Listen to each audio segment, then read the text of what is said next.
This segment of WGCU's Untold Stories is underwritten by Collier County Government, County Commission, District School Board of Collier County, City of Naples, City Council, and the Collier County Museum.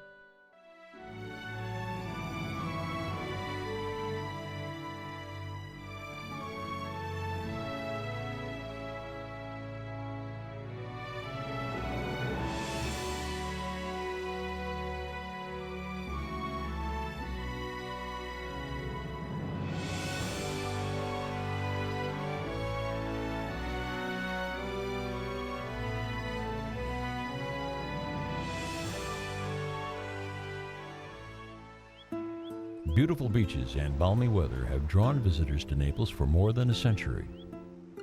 Founded as a resort and real estate project, the beauty of Naples beckoned. But perched on the edge of the Everglades, the resort was destined to remain remote and rustic until after World War II, when the picture-perfect paradise was discovered once again. Little remains of 19th century Naples, although subtle hints survive of those early years, when intrepid northerners traveled to the far reaches of Florida's final frontier for the chance to spend a warm winter in the new resort. Fact and fiction, legend and lore have fused together to form a colorful tale of the founding of Naples. While written documentation is sparse, oral histories passed down by early pioneers provide insight into the untold stories of the town once hailed as a Summerland in wintertime. In 1885, General John S. Williams and Walter Haldeman, and 3 other men, sailed down the coast of Florida looking for a place for a new city. And their plan was, of course, to buy some property, subdivide into lots, and sell off that property, make a little money, and have a wonderful spot for their families to spend the winter. As they sailed by this portion of southwest Florida, they couldn't help but notice the beautiful white sugar sand beach. Mile after mile after mile, they sailed by this beach, and in the evening, they pulled into Gordon Pass for protection for the boat and for an anchorage. Saw a beautiful sunset, and the next day they explored up the Gordon River and found Naples Bay only about 8 blocks from the beach. Well, they thought they'd found paradise. With a small group of investors, Williams, a veteran of the Mexican and Civil Wars, and Haldeman, owner of the Louisville Courier-Journal, formed the Naples Company and began buying property on the pristine peninsula. A series of squatters had already occupied the sandy strip of land, including Roger Gordon, a wanderer who set up a primitive fish camp at the pass in the 1870s. According to Naples pioneer Ernie Carroll, just about every piece of high ground from Fort Myers to Cape Sable has been occupied at one time or another by squatters. They were much like hermit crabs. When one family moved out, another would move in. By the 1880s, Gordon was long gone, leaving behind only his name for the inlet, now called Gordon's Pass. Madison Weeks was living at Gordon's old campsite when the Naples Company offered to buy him out. Madison Weeks' son, Andrew, recalled that the company gave him a terribly big price for it, $400. Crews began surveying the raw wilderness, virtually unchanged since the time of the ancient Calusa, who left behind shell mounds and a mysterious canal, which was duly charted on the town's first plat, filed in Fort Myers in 1887. By 1888, the fledgling development company had created a 30-page promotional brochure extolling the virtues of the distant paradise, but cautioned potential buyers. Visitors must not expect to find a city already made, but the location and surroundings, the advantages, beauties, and attractions are all there. In fact, Naples was a paper town. The editor of the Orlando Reporter visited the site and wrote, "Up to the first day of January 1888, not a stick of sawed lumber graced the site of the new town." Lily Mae Maynard and her husband George moved to Naples that year, and she later recalled in a letter written to her daughter what life was like in the rough and not quite ready town. We left Orlando on a narrow gauge road and landed in Punta Rasa, where we took the sailboat to Naples. The Gulf of Mexico was rough. There was no wharf, so Dennis Sheridan took me in his arms and waded ashore with me. At that time, 4 white men lived there on the beach. There were no houses, just 2 tents for sleeping and 1 for cooking. The men moved farther down the beach and built a palmetto shack, and your father and I moved into it. In 1888, construction of a pier and hotel were underway, and the company had acquired the steamship Fearless to ferry passengers and mail to Naples. The 20-room Naples Hotel was designed to be the centerpiece of the new resort, ideally situated on the narrowest part of the peninsula, between the pier and Naples Bay. The first guest to sign the hotel register in January 1889 was Rose Cleveland, the sister of President Grover Cleveland. Cleveland eventually built a cottage on beachfront property she purchased for $200. Although the resort was officially open, by 1890, the new town boasted a pier, the Naples Hotel, and little else. They were selling lots here for $10 a piece, and they weren't selling all that fast, not fast enough to cover the expenses of clearing the land and building the hotel and the pier. In 1890, the other investors were sick of this project. It wasn't working out as they thought. They weren't making any money. It was a lovely spot, but it took a week to get here from Louisville, Kentucky, so it was a little tough sell for people to come on down here. Mounting debt forced the cash-strapped company into bankruptcy. The company's assets were auctioned off on the steps of the hotel and sold to the only bidder, Walter Haldeman. He bid $50,000, and for that price, he owned all of what is now Naples. He owned the land, 8,600 acres of land. He owned the hotel, the pier. Haldeman took over the development of the town and oversaw the construction of several rental cottages, including Palm Cottage, where his friend Henry Watterson, the Pulitzer Prize-winning editor of the Louisville Courier-Journal, spent 11 winter seasons. Watterson wrote rave reviews of his remote winter retreat, noting, Naples is not a resort, but to the fisher and the hunter, Naples is virgin. Fancy people condemned to live on venison and bronze wild turkey, pompano and sure enough oysters, and such turkeys and such oysters. The hotel, affectionately dubbed Haldeman's Clubhouse, since most of the guests were Haldeman's family and friends, became the heart of the winter resort, offering the only public dining room and entertainment in town. Everybody in town virtually came to the Naples Hotel twice a day. And the reason they did that was there was no place to buy supplies here. The guests out hunting and fishing during the day would bring their catch or their kill back to the hotel, and the chef was an expert at holding his evening menu until he saw what the guests had provided. So catch of the day in those days really did mean catch of the day. Interesting thing about the hotel was that it had a green and white striped roof, as did all the hotel properties. There was a bathhouse down at the pier, and that had a green and white striped roof. And when Palm Cottage was built in 1895 as an additional rental space for the hotel property, that had a green and white striped roof. This told people that these were all part of the same entity.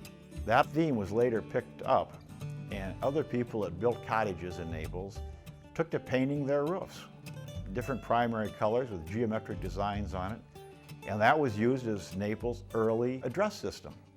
Although well off the beaten path, Naples was gaining a reputation as an unspoiled and unpretentious winter resort, as an advertisement in Country Life in America emphasized. The people who have patronized the Hotel Naples in the past have been composed principally of families, and the hotel has the reputation of being a home-like place, conducted for the use of those who go to South Florida for health and for fishing and hunting. It's not at all a fashionable place, for the guests dress and do as they please. A reputation for superlative hunting and fishing lured a growing number of sportsmen to Naples, including John Heckmeister, who documented his visit in a series of photographs that now offer some of the earliest views of the remote resort. During a 3-day hunting expedition into the Everglades, Hackmeister and his hunting party traveled deep into the cypress swamps, accompanied by several local guides, including Andrew Weeks, who also hunted and fished for the Naples Hotel, earning 75 cents for a hen turkey and $1 for a gobbler. Florence Haldeman Price described the road into the swamp. 2 miles east of Naples, we came to a solid curtain of cypress stretching as far as the eye could see. One place had been cut through the barrier, only broad enough for our wagon. With frontier humor, it was called the hole in the wall. There was no other way anyone from Naples could go directly east.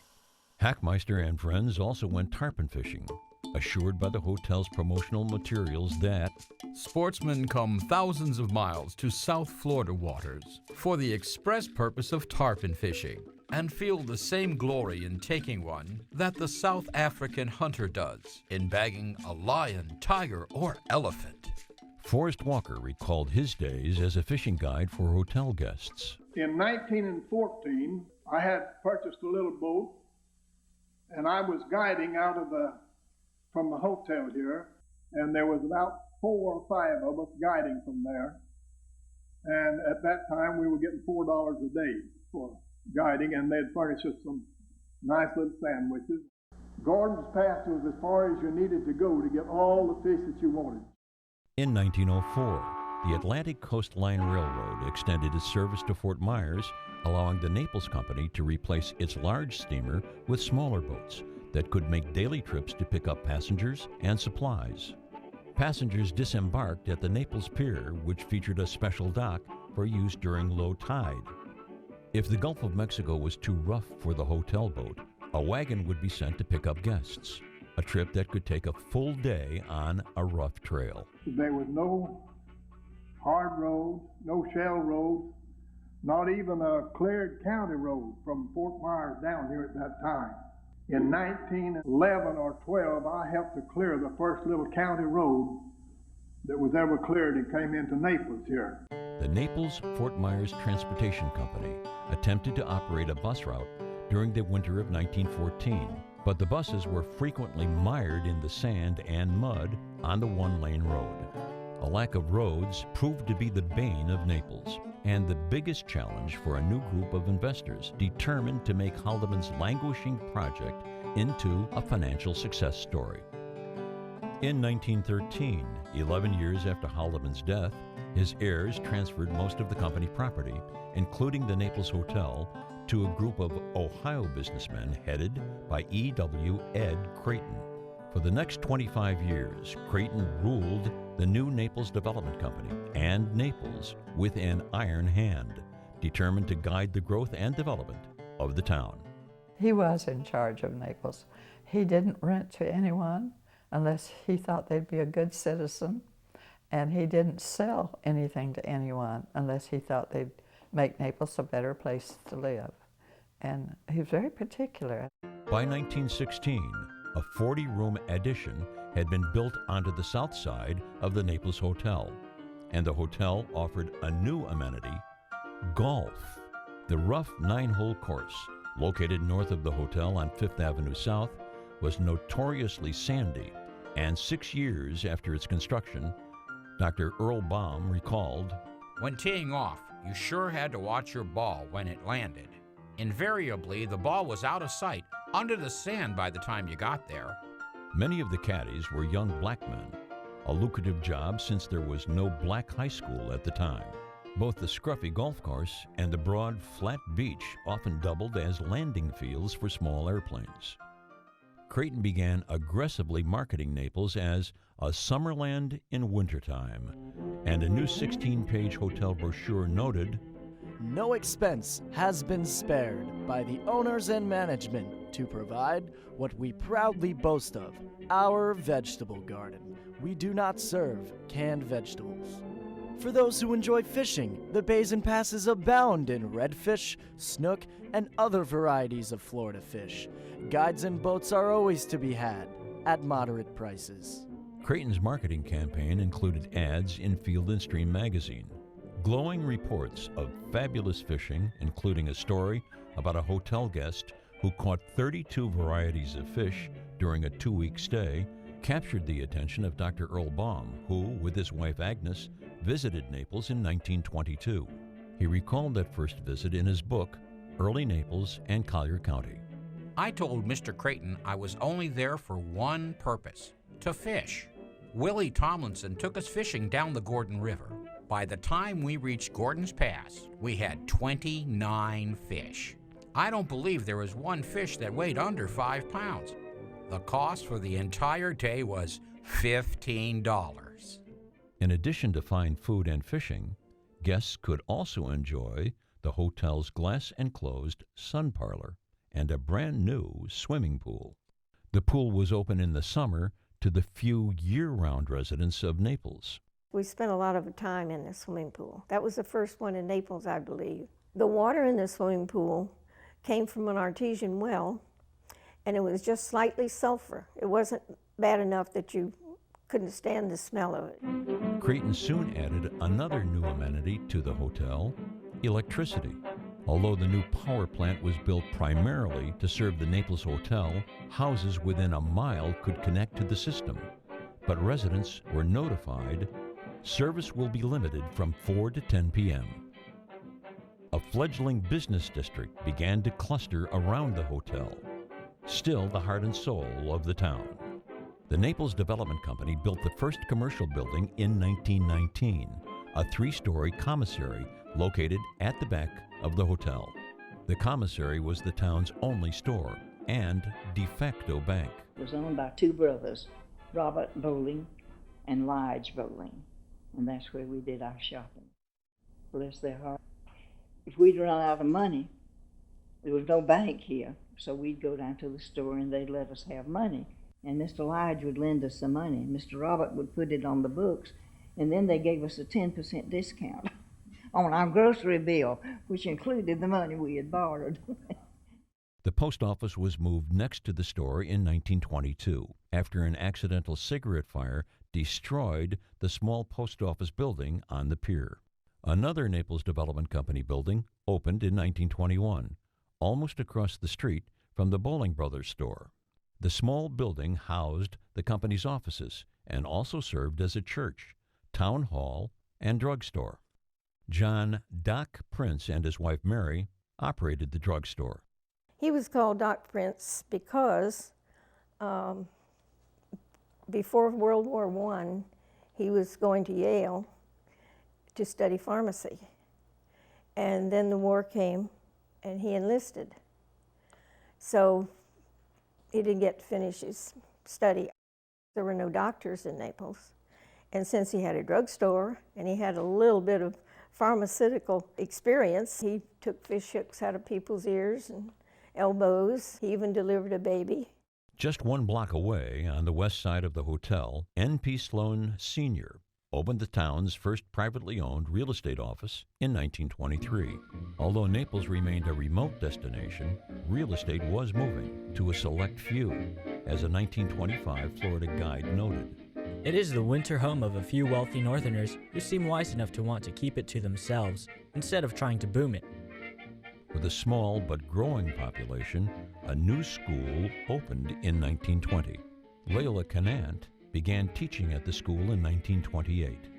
The school at that time was a little wooden building on 4th Street between 10th and 11th Avenues. It was a very small place. It looked more like a little dwelling than it did a school building. Although a rough road now ran between Naples and Fort Myers, allowing hotel guests to arrive by bus, the trip could take more than 4 hours, since the driver frequently stopped to deliver mail along the way. Getting to Naples remained a challenge until the momentous year of 1926, when 2 train lines raced to be the first into the town.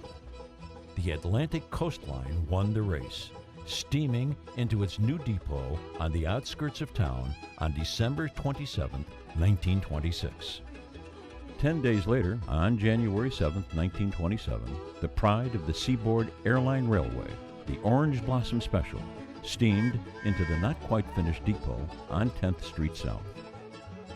According to the Collier County News, hundreds of gaily decorated cars lined the streets and railroad yard.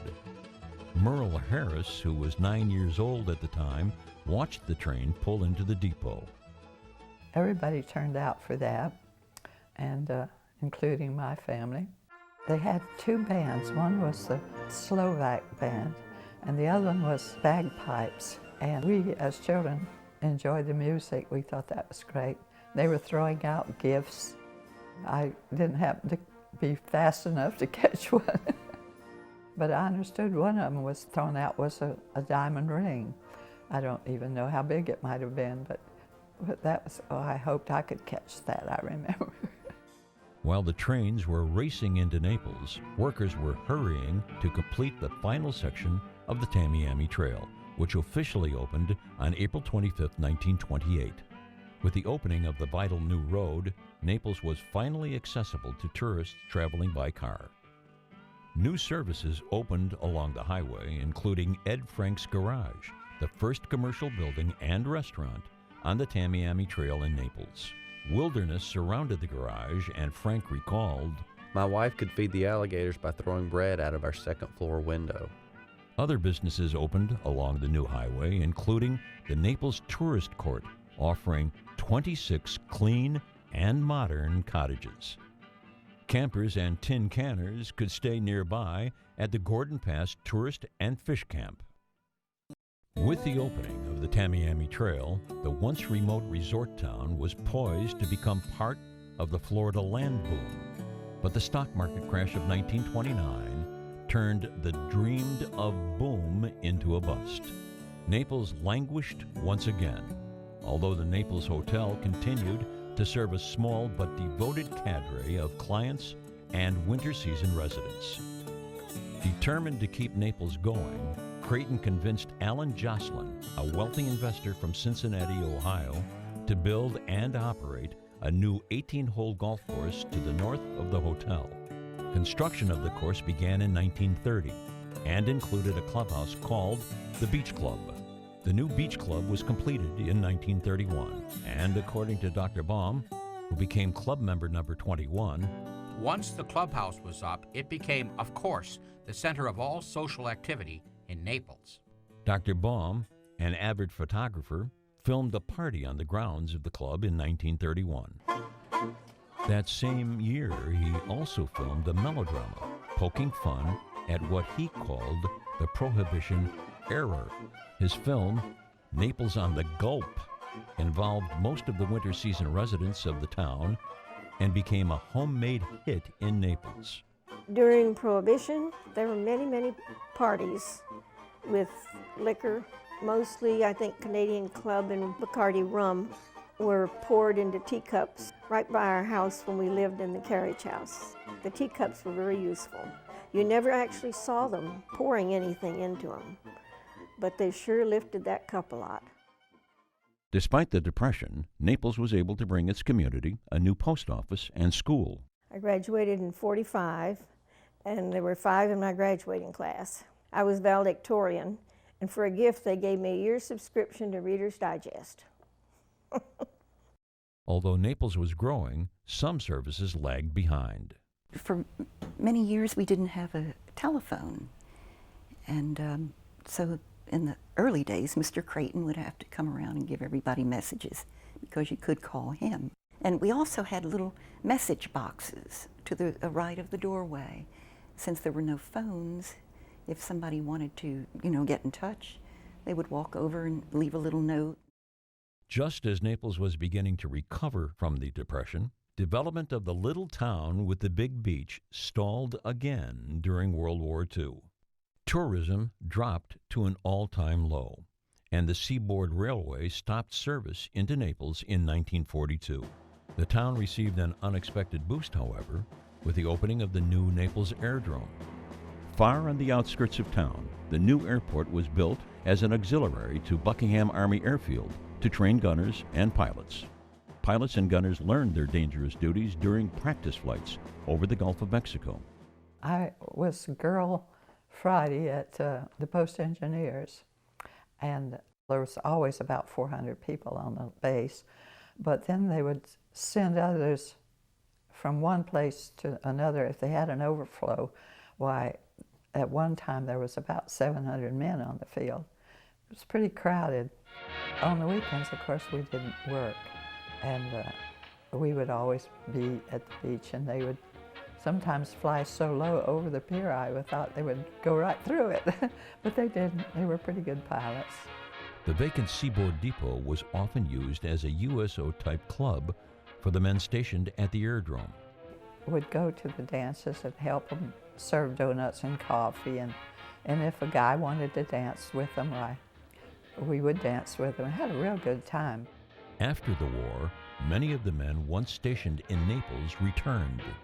So many of the people that were here, stationed here, they married a lot of the local girls. Then they'd come back here to live.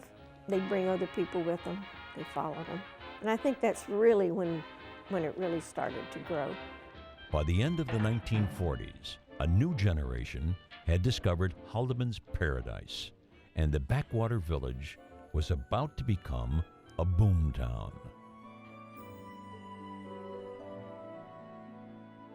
To purchase a copy of this and other WGCU-produced programs, go to WGCU.org or call 1-888-824-0030. This program was produced for the citizens of Southwest Florida by WGCU Public Media. Show your appreciation for programs like these. Become a member of WGCU, a business supporter, or leave a legacy through estate or planned gift. Call or visit our website at WGCU.org.